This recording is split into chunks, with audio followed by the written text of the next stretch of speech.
सो सतगुरु जी ने कृपा की, जपजी साहब बाणी दे विच आप सच्चे पातशाह जी ने महान पवित्र उपदेश बख्शिया है। पहला मूल मंत्र दे विच गरीब नवाज जी ने वाहिगुरू के स्वरूप से तटस्थी लक्षण दसे हैं। स्वरूप लक्षण वो जिहड़े सदा वास्ते कायम रहन, तटस्थी लक्षण वो जिहड़े कदे होण ते कदे ना होण। सो उस तो अगे वाहिगुरू नूं तिन्नां कालां सत स्वरूप दस्सिया है। फिर शरीर की केवल शुद्धि ते मौन धार लैनी, हजारां पुस्तकां दीयां लखां सियाणपां ते वर्त रखण करके वाहिगुरू की प्राप्ति नहीं। वाहिगुरू का हुक्म बेअंत है, क्या नहीं जा सकता, पर सारे वाहिगुरू के हुक्म में जीव पैदा हो रहे हैं। वाहिगुरू के हुक्म अनुसार लिखे हुए अनुसार ही किसी दुख से सुख की प्राप्ति होती है। जिहड़ा हुक्म नूं मन लैंदा वो हउमय नहीं करता, उसकी ये निशानी है। वाहिगुरू के बल नूं गाउण का यत्न करते हैं कई, पर गाया नहीं जा सकता। सो होर 6 शास्त्र भी उसका निर्णय करना चाहते हैं, पर एक एक अंग का केवल कथन करते हैं, अंत नूं बेअंत बेअंत कहते हैं। वाहिगुरू की कथा के कथन वालियां तो कथा का तोड़ सिरा घट अंत नहीं आता। वाहिगुरू दातां देंदा है, लैण वाले थक पैंदे ने, जुगां जुगां विच खांदे ने। हुक्मी अपने हुक्म के राह विच चला के प्रसन्न रहिंदा है।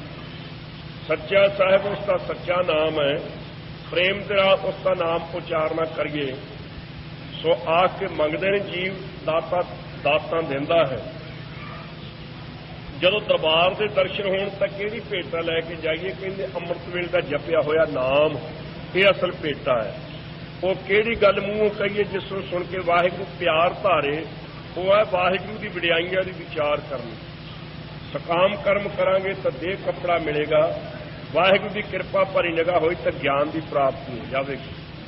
वाहिगुरू किसी का चेला बना के नहीं थापिया होया ते माता पिता के संबंध करके पैदा किया होया नहीं।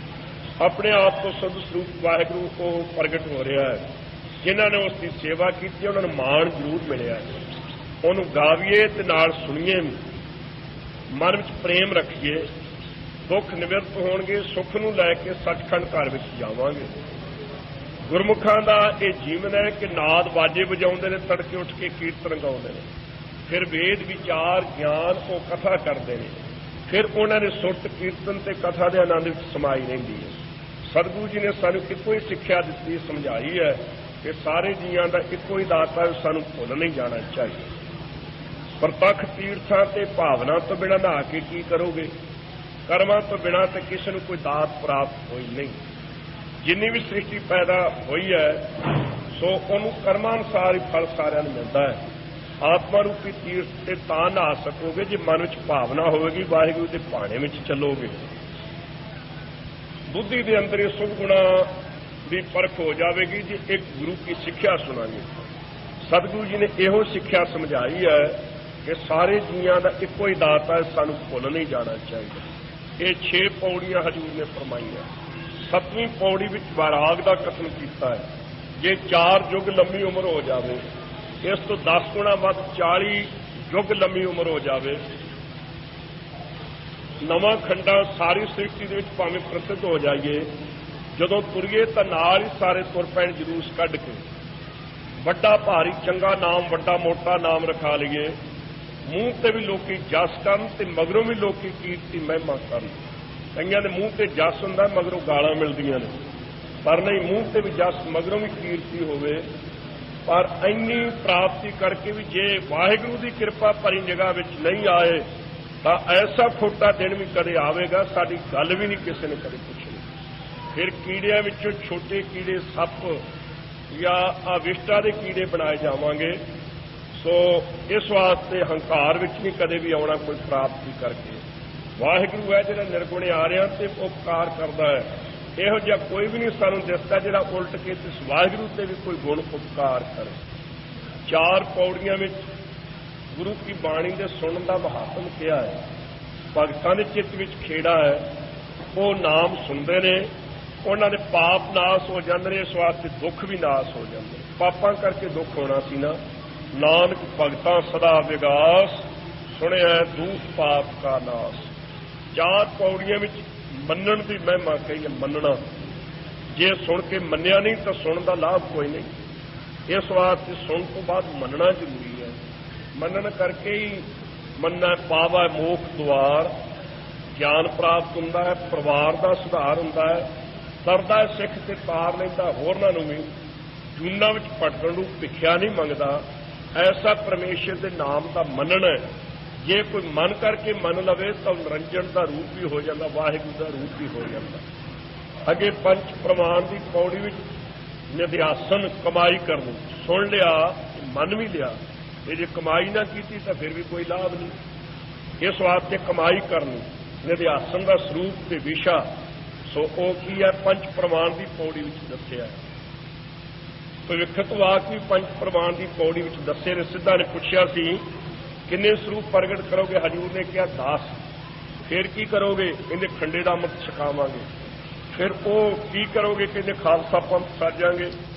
ਤੋਂ ਉਹ ਕਿਵੇਂ ਸਾਜੋਗੇ? ਕਹਿੰਦੇ ਪੰਜ ਪ੍ਰਵਾਨ, ਪੰਜ ਪਿਆਰੇ ਪ੍ਰਧਾਨ ਬਣਾਵਾਂਗੇ, ਪੰਚਾਇਤੀ ਰਾਜ ਕਾਇਮ ਕਰਾਂਗੇ ਆਪਣੇ ਤੋਂ ਬਾਅਦ।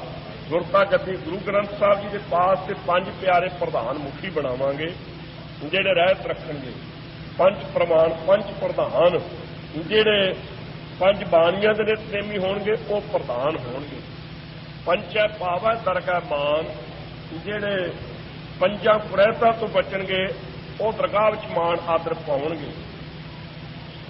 ਪੰਚੈ ਸੋਹ ਹੈ ਦਰ ਰਾਹ ਜਾਨ, ਜਿਹੜੇ ਸੋ ਪੰਜਾਂ ਦਾ ਵਿਸਾਹ ਨਹੀਂ ਕਰਨਗੇ, ਰਾਮ ਰਾਜੇ ਧੀਰ ਮਲਗੇ ਮੀਣੇ ਤੇ ਮਸੰਦ ਉਹਨਾਂ ਦਾ, ਉਹ ਦਰਗਾਹ ਵਿੱਚ ਸੁਭਾਇਮਾਨ ਹੋਣਗੇ। ਉਹਨਾਂ ਪੰਚਾਂ ਦਾ ਇੱਕ ਗੁਰੂ ਵਿੱਚ ਧਿਆਨ ਜੁੜਿਆ ਹੋਵੇਗਾ। ਸੋ ਇਸ ਤਰ੍ਹਾਂ ਕਿਹਾ ਫਿਰ ਧਰਤੀ ਹੋਰ ਪਰੇ ਤੋਂ ਪਰੇ ਹੈ, ਉਸ ਦੇ ਭਾਰ ਦੇ ਥੱਲੇ ਕਿਸ ਦਾ ਜ਼ੋਰ ਹੈ?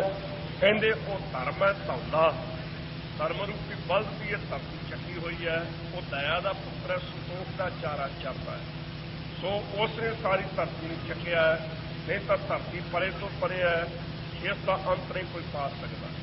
ਫਿਰ ਕਿਹਾ ਕਿ ਇੱਕ ਮਹਾਵਾਕ ਉਚਾਰਿਆ, ਜੋ ਤੁਧ ਭਾਵੈ ਸਾਈ ਭਲੀ ਕਾਰ, ਤੂੰ ਸਦਾ ਸਲਾਮ ਚੰਗਾ ਕਾਰ।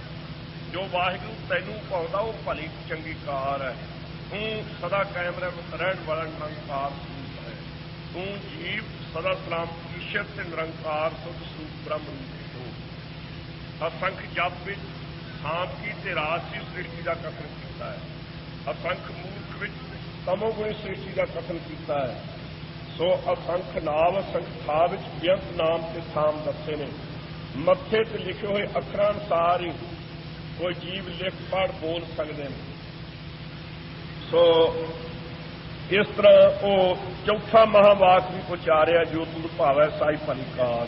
ਇੱਥੋਂ ਤੱਕ ਅੱਧਾ ਜਪਜੀ ਸਾਹਿਬ ਹਜ਼ੂਰ ਨੇ ਸੰਪੂਰਨ ਕੀਤਾ ਹੈ। ਫਿਰ ਅੱਗੇ ਸਰੀਰ ਤੇ ਲੱਗੀ ਹੋਈ ਮੈਲ ਪਾਣੀ ਨਾਲ ਧੋ ਲਈਦੀ ਹੈ। ਸਰੀਰ ਕੱਪੜੇ ਨੂੰ ਲੱਗੇ ਹੋਇਆ ਵਿਸ਼ਟਾ ਤੇ ਮੂਤਰ ਪਿਸ਼ਾਬ ਪਾਣੀ ਤੇ ਸਾਬਣ ਨਾਲ ਧੋ ਕੇ ਲਾਹ ਲਈਦਾ ਹੈ। ਬੁੱਧੀ ਨੂੰ ਲੱਗੀ ਹੋਈ ਪਾਪਾਂ ਦੀ ਮੈਲ ਨਾਮ ਦੇ ਜਲ ਦੇ ਨਾਲ ਲੈ ਸਕਦੀ ਹੈ। ਹੋਰ ਕੋਈ ਤਰੀਕਾ ਇਸ ਨੂੰ ਪਵਿੱਤਰ ਕਰਨ ਦਾ ਨਹੀਂ।